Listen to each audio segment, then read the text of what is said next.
thanks to our colleague Saad for the nice report. It is really important to know all the events that goes on here in Kuwait, especially the young pioneers as well. And now, dear viewers, we will have for you a special guest, Dr. Mohammad Aljeemaz, business designing consultant, to help us on structuring our annual family budget.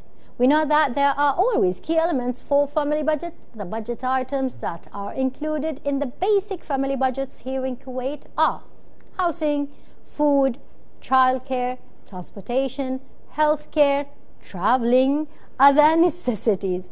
And we will listen and learn from a professional person things that would help us in maintaining our lifestyle. So how about we introduce him and ask him all the questions that we want to know all about. Hello and good morning, Doctor. Good morning, Mr. Ahmed. Dr. Mohammed, I know that it is just 2 weeks to the end of this year. New year, yes. So a lot of people really this year, not a lot, well, mainly people, I'm talking about myself, we messed up our budget. Yes, because that's normal. I mean, that's, it's a habit, it's a culture, you can call it anything. However, we are not well organized with our financial budgeting. Okay. Especially when you introduced me as a business designing and family financial advisor. Let's define what's a family. Family could be one person, as a mother or a husband or wife, or could be the whole family.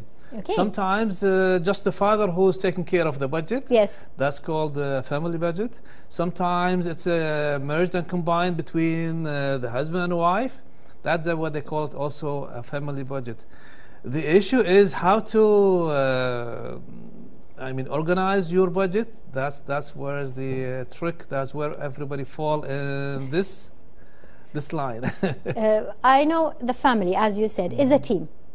It's supposed to be a team. I know, because a team is the members of the team each has its own organized, let's say, profession. What he wants to do in that family. What's his role in the family? Yeah. So mostly, sometimes the father is the budget maker, and sometimes it's the mother. The income is from a father or a mother. The outcome is from the whole team.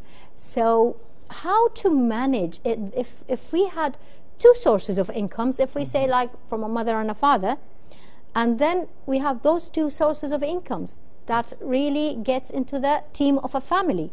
Yes. Okay, most of the families, they combine their budget. Okay. Husband and wife. That's because of the high expense or high expenditure practices they would use in Kuwait. For let's say Kuwaiti family culture, they have very high expenditures in their normal daily life. Okay. Yes. But some of the families, yes, the father, he's taking care of the budget. Okay. Overall, it should be agreement from the beginning. There is two incomes. Okay. The total budget could be one income or two incomes. So they should agree on that, because the overall budget or overall allocation for that budget, it would be according to that definition. They are tending to use one budget or two, one income or two incomes. Okay. If they agree on one income, then the allocation would be different for the expenditure. If they agreed on the two incomes, two salaries, that's mean we have to decide, that's the total value. Yes. The two incomes, that's the total value. That's mean it should be defined on desires and needs. Okay. Where will we put our desires and where we put our needs? Yes. And how would we distribute our money on that? We know that there is a saying, there is a Johari window. Okay. The important, the things that's most important, the things that are important but not urgent, things are urgent but not important, and things not important and not urgent. Yeah. I think this is the main window if we wanted to do the budget. Sometimes it's urgent and important. Yeah. We have to put them in the budget, but let's say two incomes. It's not a very, this is mostly, we are talking about most of any family that's expats or Kuwaitis, two incomes in the family. but the budget is always less at the end of the month. It's less usually because of how we deal with the money. Actually, we deal with the money emotionally usually. Okay. Because we are very high consumers of what's happening in the community, and we would like to have what everybody's have, and because we're trying to be in the same level, yeah, our desire is higher than our needs. Okay. So when we allocate our money and distribute our money fairly, we try to make it, fair for our need. You need to notice that our need is now. We should spend it now. We should plan it for now. Okay. The longer term is our desire. We could plan for our desire. Like if I wanted to travel for the by this new year, actually I planned my travel last June. 6 months before. Oh. Because it's a desire. It's not a need. Okay. A need is short-term requirement. Desire is long-term requirement. In a different language, we could use our debit card for need, our credit card for desire. Okay, so this is a new perspective. Yes. This is really a new, and this is what we were talking, me and the director, just in a while. We were talking about traveling, and yes. Nowadays it's a need and not a desire for a lot of us. We call it a need, but sometimes we just travel without any notice. We feel that we need to get away. It's a getaway, escape, or escaping from a pressure. So that it would not turn to be a need. It would be high-level desire. Okay. It would be high-level desire. Sometimes we need to balance between need and desire. Okay. Desire is getting over the need, so our need is actually getting smaller and smaller. Then our life is full of desire. That's where we will lose our budget, our salaries, our incomes. That's where we advise the people, if you want to live with your desires, you need to have another income. You have to need second or third income. Okay. You need to create kind of income, any income, small, medium, large income. Otherwise, you need to focus on your need as priority number one, then your desire priority number two. So need, as we are talking, it's about the health care, the housing, healthcare, insurance, schools, education, things that will help you to live normal life within the period of having your own salary. Like if the money that you need for 30 days, the money should stay for 30 days. Okay. And there is no extra. And speaking about extra, I know that most of us really knows that if you want to have a saving, then it's a 10% of the income that comes into your house or something like that. That's a general saying. Yes. I heard of the 10%. Actually, you cannot make any 10% if you are not organized in spending. Okay. First of all, you need to organize your spending. If you have a certain amount of money, you need it enough for 30 days, you should organize yourself and spend it on 30 days. Okay. After organizing your spending, then you can save. After saving, then you can invest. You cannot invest without saving. You cannot save without organizing your spending.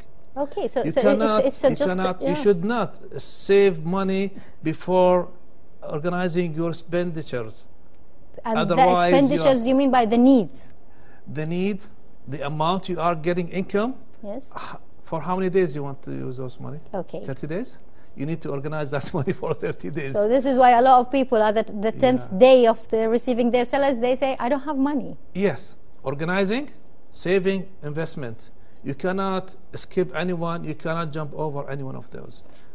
So, first of all, we have to budget, to make a budget. And that means the organizing of the income, the money that we have. You know what's your need and what's your desire on the certain amount you are getting? Yes. Okay, that's organized. Then, when you feel secure, you can live with that amount, then you will think of saving because you are well organized. After saving, the saved money, you can invest on it. Okay. The question is, as we said again to the traveling, coming back, like we always say, we have a little amount that we put aside for the things that's unexpected. Like an unexpected trip like that. Yeah. This is a treat for oneself. We call it contingency line. Okay, the contingency lines. like the director said, he always puts an amount of 2% above of the things that he have in his credits, like a mileage or something. He puts it over it. Okay. So whenever he thinks that, no, I need to go to this place, like the World Cup. A lot of people I know around the world is saving for 4 years to attend the World Cup. Yes, yes. Here in Kuwait, we saved for less than a month. Yes. Sometimes no one saved at all. Just went by their car because it's nearby. These things that we do, we put aside in a credit, and like suddenly we want to do the contingencies. We have an experience of losing money. We have experience of our. We want to have entertainment. We want to travel. We want to do something. Usually, we have our experience with our expenditure. Like, for example, 2022, we spent like in January for a 1 week travel. For example, 2,000 KD. Okay. Then my experience of 2022, I want to travel in December, then I should at least 2,000. 2,000. It's my experience. Yes. So I would allocate like 100 KD or 150 each month to reach that amount. Okay. That's the perfect practice. Okay. However, most of families, they don't account the inflation. Yes. The inflation is getting higher. If you save 10% of your salary or your income, while the inflation is 10%, that means you are saving nothing. It's the same. It's 10 coming and 10 going. Yeah. Yes. So you need to redesign your lifestyle. Okay. The way you need to restructure your need and desire. As current situations. On current situation, because the inflation is moving the prices of the consuming items in the supermarkets or our daily life expenditure is being changed. Yes. But either we don't feel it or we ignore it. That's what we're doing actually. This is why I say we practice our daily expenditure or how we deal with the money. We deal with it emotionally. Yes, indeed. We want that money to last forever. Yeah. To last forever. We want that 10 KD to be the same 10 KD in 2019 or 2018, and it's not the same. Never. It's never. It's getting higher. The inflation scale is getting higher and higher each year. So every year, if you have certain experience, look for 2021, don't use it for 2023. Okay. Yeah, the loan rate is changed, the inflation rate is changing, everything's changing. So probably even if you think, I don't want to save, I want to invest, that's a good idea. However, you need to think what's being changed in the global economy. Yes. How is the daily consuming items, how it's being changed, how many fils or dinars being raised up. So at least you will know how much you should save. Like the 10%, it could be 20 or 15%. Yes. That's normal. You don't need to be scared. You need to be think ahead. Your mentality with the money should be not like I hate the money or I think the money is just for me to be spent. Okay. No, we need to respect the money. We need to love the money, so at least we could take advantage of that for our life, for our benefit. Getting a debit or a loan, it's a bad practice. Okay. To avoid that practice, you need to respect the money. Respecting Respect and the loving. Money, yeah. It's not like there is a saying like the money is spend what you have in your pocket and tomorrow would bring another shilling or something like that. But it's not. It's not. Any last the advice? Life is hard.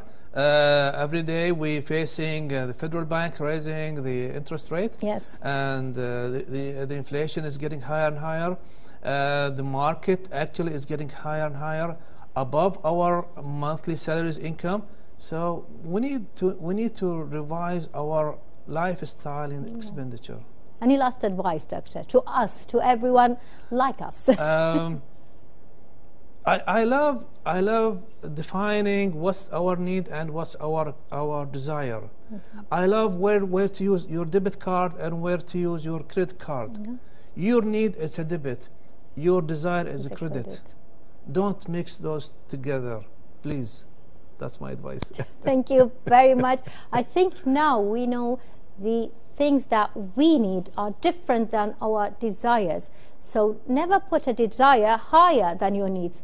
Put your needs first, see how you're doing with them, then save, then invest, then go to the desires. Well, I hope we do that.